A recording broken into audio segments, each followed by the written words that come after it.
అవును డాడీ. నిజమా బేబీ? కానీ విచిత్రం ఏంటో తెలుసా? జనరల్ గా నా పెళ్లికి మీరు అందరినీ పిలవాలి, కానీ నేను మిమ్మల్ని పిలుస్తున్నాను. అంటే సంథింగ్ స్పెషల్ కదా? ఖచ్చితంగా స్పెషలే బేబీ.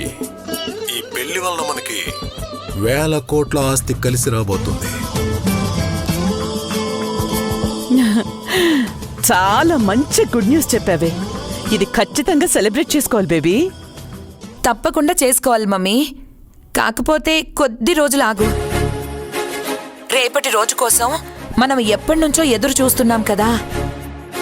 ఆ 3 ముళ్ళు నా మెడలో పడిపోతే ఇంక ప్రతిరోజు మనం పండగ చేసుకోవచ్చు.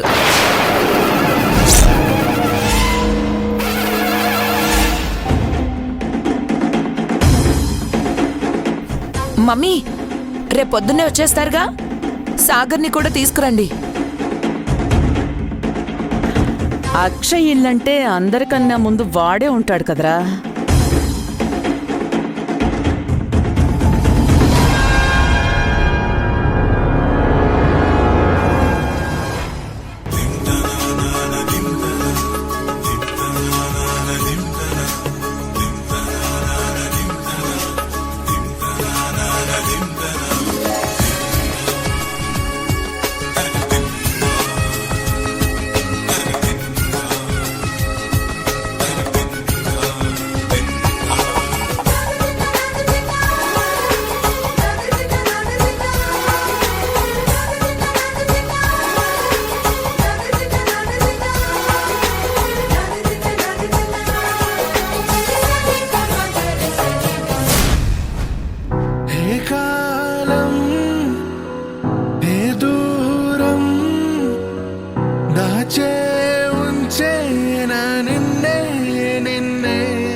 రే శివ, ఏంటి శివ ఇది? అక్కడ పూజకు టైం అవుతుంది, ఇంకా నువ్వు రెడీ అవ్వకపోతే ఎలా? ఏంటి నాన్న ఇది? కీర్తి నన్ను ఇష్టపడుతుంది, తన కోరిక నెరవేరుతుంది. అక్షయ్ ఈ పెళ్లి చేయాలని మిమ్మల్ని కోరుకుంది. మీరు మాట ఇచ్చి ఇది చేస్తున్నారు. అక్షయ్ కీర్తికి మాట ఇచ్చింది, నన్ను ఇచ్చేస్తానని. తను మాట నిలబెట్టుకుంటుంది. ఇక్కడ అందరూ ఎవరి మాట వాళ్ళు నిలబెట్టుకుంటున్నారు, కానీ నా మనసే ఎవరు అర్థం చేసుకోవడం లేదు. నా మనసు చెప్తుంది నాన్న, ఆ కీర్తి నన్ను మోసం చేస్తుందని. ఈ మనసు కోరుకుంటుంది నాన్న, అక్షయ కావాలి అని.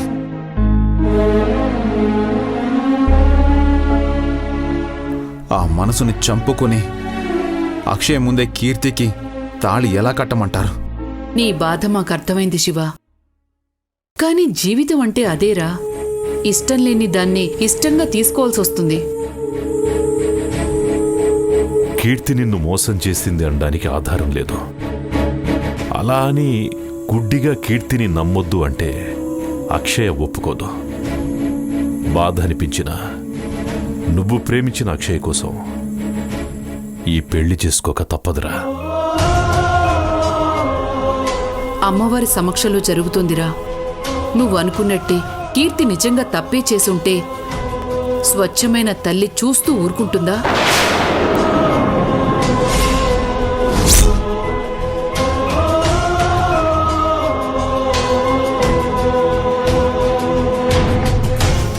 మనసులో ఏమీ పెట్టుకోకుండా తొందరగా ఈ పట్టుబట్టలు కట్టుకో.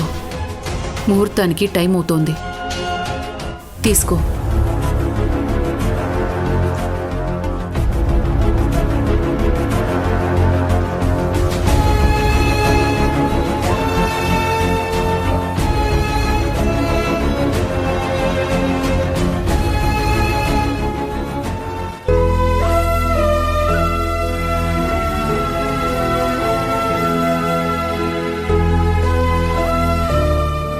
నన్ను ఆశీర్వదించక్క. అయ్యో కీర్తి, ఏంటిది?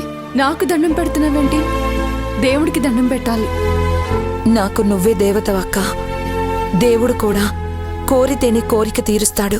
దానికి ముడుపులు కట్టాలి, మొక్కులు తీర్చుకోవాలి. కానీ నువ్వు నీ జీవితాన్ని నా కోసం వదిలేశావు. ఇచ్చిన మాట ప్రకారం నా పెళ్లి చేస్తున్నావు. దీనికి ప్రతిఫలం ఏమీ ఆశించడం లేదు. నువ్వు దేవతవక్క, నిజమైన దేవతవి. అందుకే నీకు దండం పెట్టాను. పిచ్చిదనా, నీకు శివరాం గారికి రాసి పెట్టుంది. అందుకే మీరిద్దరూ ఒకటవుతున్నారు. శివరాం గారి జీవితంలోకి వెళ్ళాక నన్ను మరిపించేలా నువ్వు ఆయన్ని ప్రేమించాలి. అదే నేను నీ నుంచి కోరుకుంటున్నది.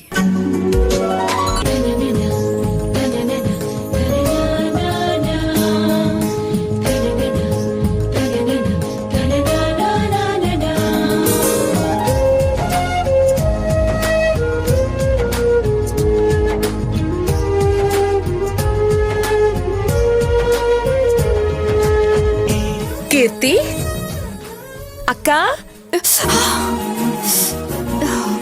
నువ్వు వస్తావని అనుకోలేదు. నీ పెళ్ళంటే మేము రాకుండా ఎలా ఉంటాం? అలా పిలుపు వచ్చిందో లేదో ఇలా వాలిపోయాం. అవును, కాసేపట్లో పెళ్లి పెట్టుకుని ఇంకా ముస్తాబవ్వకుండా ఇలాగే ఉన్నావేంటి? అక్షయ అక్క రెడీ చేస్తుందక్క. సరిపోయింది. అక్షయ మోసిపోయిన ముత్తైదులా రెడీ చేస్తుంది. ఆవిడ గారిని వేరే పనులు చూసుకోమని చెప్పు. శివరాంకి మత్తిపోయేలాగా నేను నిన్ను రెడీ చేస్తాను కదా. అక్క,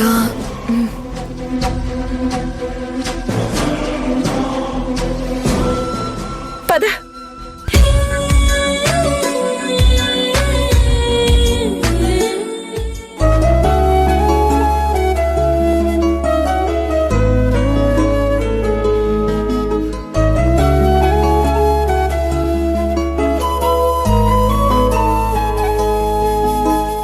అత్తయ్య, శివరాం గారిని నేను రెడీ చేస్తాను.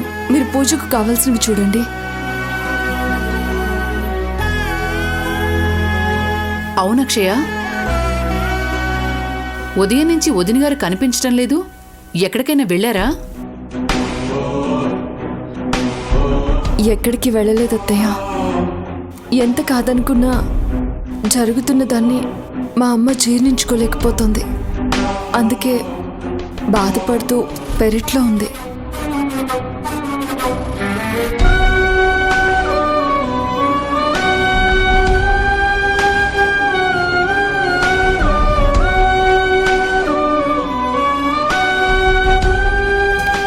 శివరాం గారు రండి, కూర్చోండి.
ఆలస్యమైనా అనుకున్నది సాధించావు. శివరాంని సొంతం చేసుకుంటున్నావు.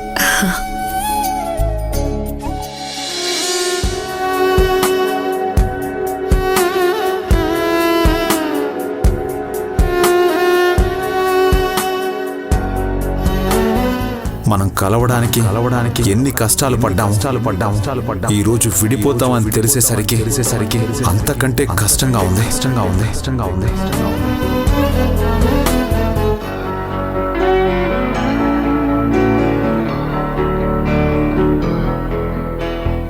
కలవాలని మనం అనుకున్నా విడిపోవాలని ఆ విధి నిర్ణయించింది. పౌర్ణమి రోజు ఆ నగలు వేస్తే ఏమవుతుందో నీకు తెలుసా? కీర్తి మీ జీవితం అయిపోతుంది. నేను ఒక స్నేహితురాలుగా మిగిలిపోతాను.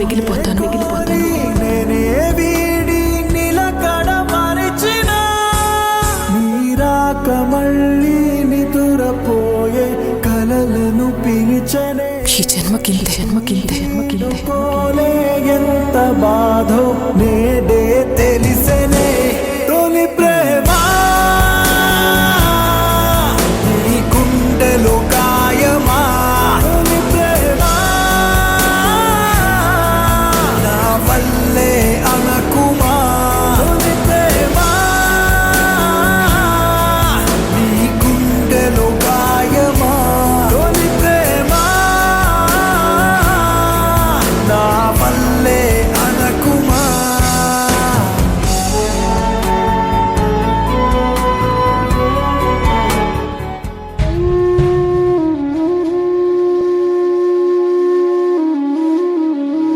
వదిని గారు, ఏంటి ఇక్కడ ఒంటరిగా ఉన్నారు?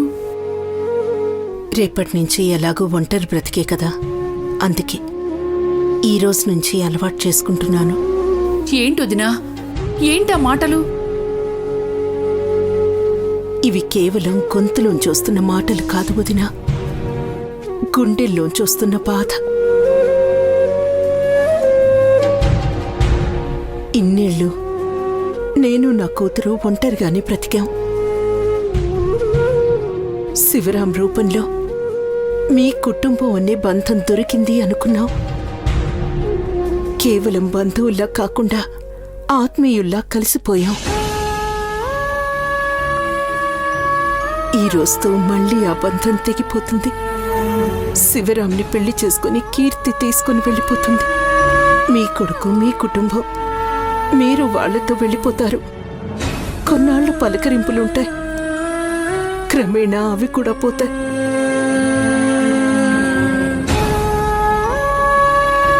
మళ్ళీ జీవితాంతం నా కూతురికి నేను, నాకు నా కూతురు తప్ప మాకింకెవరుంటారు వదినా? అలా అంటారేంటి వదినా?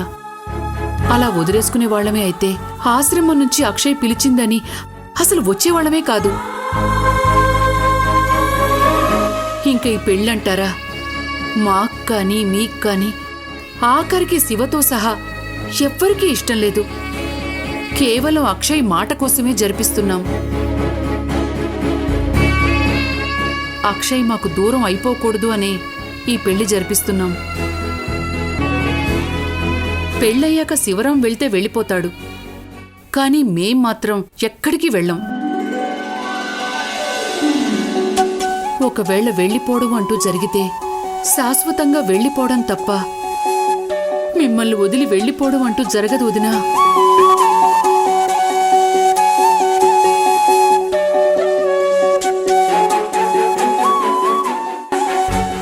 మాకు మీరున్నారు, మీకు మేమున్నాం. లోపలికెళ్దాం రండి.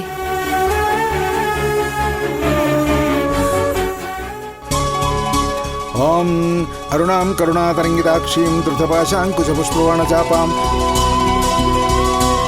అమ్మా, అంతా సిద్ధం. ముహూర్తం కూడా సమీపిస్తోంది. ముందు అబ్బాయిని తీసుకొస్తే గణపతి పూజ ప్రారంభిద్దాం. సరే పంతులు గారు. అమ్మ అక్షయ, శివరాముని తీసుకునిరా.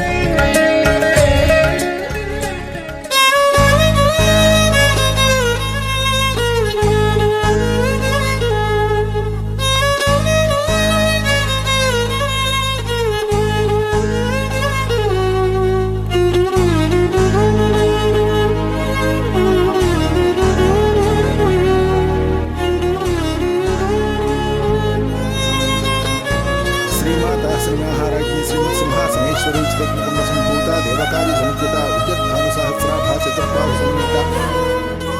బాబు కూర్చోండి బాబు.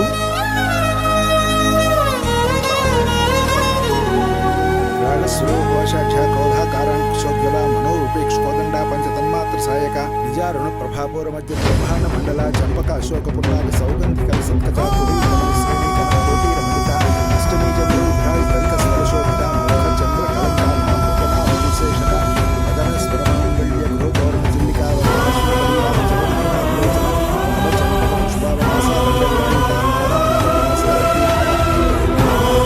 బాబు అక్షతలు వేసి నమస్కారం చేసుకోండి. ఓం శ్రీ మహాగణాధిపతే నమః, మహాలక్ష్మీ దేవతాభ్యో నమః, శ్రీ మహాసరస్వత్యై నమః, మహాగురవే నమః, సర్వే దేవతాభ్యో నమః. నమస్కారాన్ని సమర్పయామి, అక్షతాన్ని సమర్పయామి.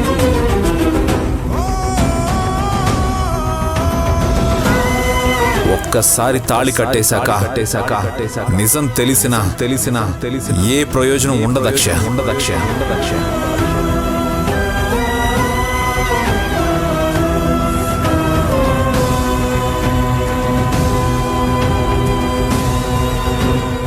అమ్మా, అమ్మాయిని కూడా నగలు వేసుకుని సిద్ధంగా ఉండమని చెప్పండి.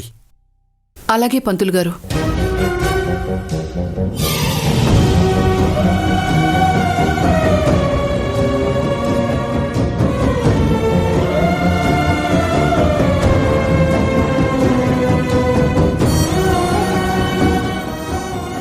కీర్తి, అంతా రెడీయా? రెడీ అత్తయ్య. పూజ మొదలైంది, ఇంకా మీ అమ్మ వాళ్ళు రాలేదేంటి? ఫోన్ చేశానత్తయ్య, బయలుదేరారంట, వచ్చేస్తారు. సరే, నీకు నగలిచ్చాను కదా, అవి మాధవికివ్వు. కీర్తిని త్వరగా రెడీ చేసి తీసుకురా, పూజ మొదలైపోయింది. అలాగే అత్తయ్య, మీరు వెళ్ళండి, నేను రెడీ చేసి తీసుకొస్తాను. అలాగే, తొందరగా వచ్చేయండి. కీర్తి, ఆ నగలు తీసుకురా. అలాగే అక్క.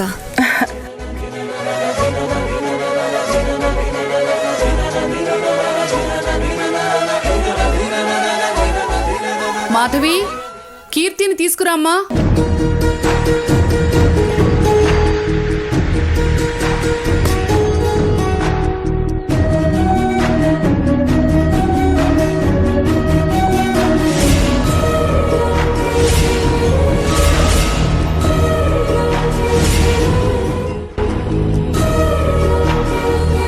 కీర్తి, ఆ నగలు తీసుకురా.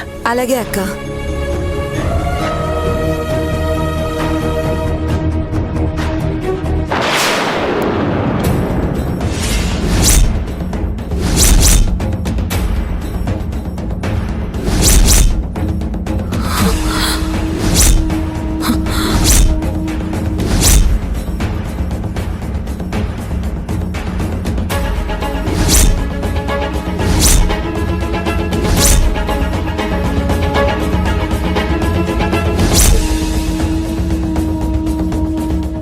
ఏమైంది కీర్తి? నగలు ఎక్కడ పెట్టావు? ఇక్కడే పెట్టానక్క. పెడితే ఏమైపోతాయి? అదే అర్థం కావడం లేదక్క. ఇప్పుడేం చెయ్యాలి? అవి మామూలు నగలు కాదు, అమ్మవారి అనుగ్రహం. అవి లేవంటే మామయ్య గారు చంపేస్తారు.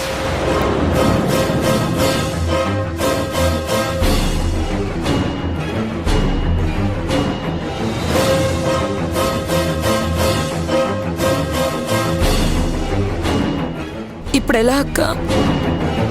ఏం చెయ్యాలో నాకు అసలు అర్థం కావడం లేదు. గదులు ఇంకెక్కడైనా పెట్టావేమో గుర్తు చేసుకో.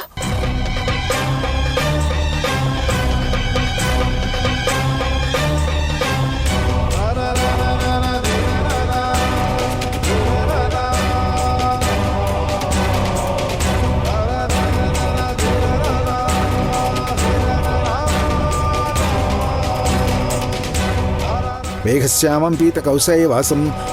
అమ్మా, అమ్మాయిని కూడా తీసుకురండి. మాధవి, కీర్తిని తీసుకురామ్మా.